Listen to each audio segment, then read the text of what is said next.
So hey বন্ধুরা, চলুন আজকের এই ভিডিওতে বাচ্চার মায়েদের সমস্যা দূর করা যাক।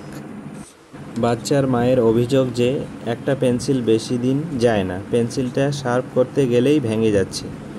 তো এমন অবস্থায় কি করা যায়, চলুন আজকে দেখে নেওয়া যাক।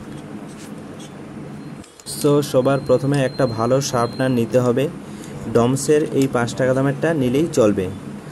আর আরেকটা জিনিস অ্যাভয়েড করবেন, এই ধরনের ছোট পেন্সিল কাটারগুলো ব্যবহার করবেন না বাচ্চাদের ক্ষেত্রে। সো এবার আমি একটা পেন্সিল নিয়ে দেখাবো যে বাচ্চারা সাধারণত কি ভুলটা করে থাকে। বাচ্চারা যেটা ভুল করে সেটা হলো পেন্সিলটাকে না ঘুরিয়ে তারা শার্পনারটাকে এমনভাবে ঘোরায়, তার ফলে পেন্সিলগুলো ভেঙে যায়। তো এবার দেখাবো যে কিভাবে কাটতে হবে। শার্পনারটাকে আঙুল দিয়ে চেপে ধরে রাখতে হবে এবং পেন্সিলটাকে ঘোরাতে হবে।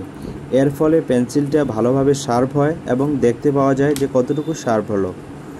এই ধরনের ছোট শার্পনারগুলো অ্যাভয়েড করবেন, কারণ এটা বড়দের জন্য ঠিক আছে, এটা দিয়ে কাটলে অনেকটাই তীক্ষ্ণ হয়ে থাকে এবং দ্রুত ভেঙে যায়। সো একটা জিনিস খেয়াল রাখতে হবে, বাচ্চারা যখন লিখবে বা ড্রয়িং করবে তখন তারা যেন হালকা প্রেসার দিয়ে কাজ করে।